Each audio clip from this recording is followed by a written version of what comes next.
विजु जनता दल लड़ब से जो मिशन आरंभ कर 51 जन को बांटी कुटिकी 150 जन को विभाग से सतरे आंतरिकता सहित लड़े सरकार को अड़ुआर पकई पारे सरकार विरोधी कार्यक्रम पदा को आसीना राज्यपाल केस विजु जनता दल एतटा कहीं सक्रिय विरोध देखा मिलला ना कांग्रेस किंतु राजभवन घेराव कला बुझीपार तो रंग मरा राजनीति चली प्रश्न कर कौन प्राथमिकता कि सरकार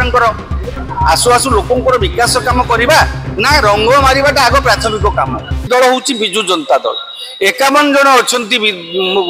विजु जनता दल कांग्रेस मात्र अच्छा 14 मुझे आपको कहीदे जो विरोधर प्रश्न आसो प्रसंग सरकार को अड़ुआर प्रकार प्रश्न आसो देखिए कांग्रेस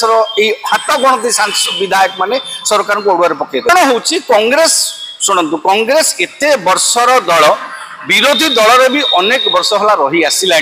क्षमतार रहा विरोधी दल रहा से गोटे आडप्टेबिलिटी गोटे कहते पॉलिटिकल आडप्टेबिलिटी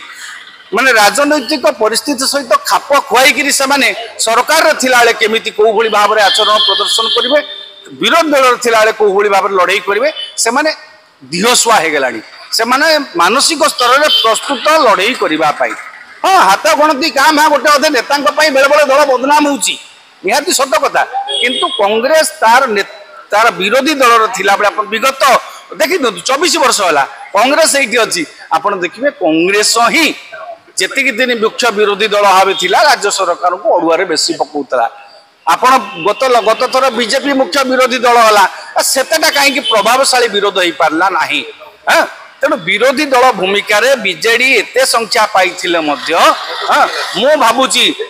भितर जदि एकाठी लड़े जदि गोटे मन है विजु जनता दल लड़ब से जो मिशन आरंभ कर 51 जन को बांटी कुटिकी 150 जन को विभाग से सतरे आंतरिकता सहित लड़े सरकार को अड़ुआर पकई पारे किंतु एपर्यंत राजनैतिक कार्यक्रम ना सरकार विरोधी कार्यक्रम पदा को आसीना राज्यपाल केस विजु जनता दल एतटा कहीं सक्रिय विरोध देखा मिलला ना कांग्रेस किंतु राजभवन घेराव कला बुझीपार तो अन्य प्रसंग दरदाम दृष्टि कांग्रेस विभिन्न समय सक्रिय अच्छी सबुठ धन्यवाद दिहब कांग्रेस छात्र युव संगठन को छात्र युव संगठन जो भली भाव में विगत किसी वर्ष धरिक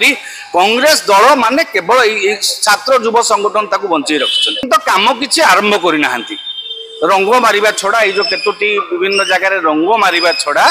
बस रंग बड़े मारिबा ना बदलैबा छड़ा किसी काम आरंभ करना तेणु सरकार को समालोचना करिवार एबे किसी स्कोप ही नहीं किंतु आपण दरदाम प्रसंग आसी पारे आपण को राज्यपाल को पुओ प्रसंग आसी पारे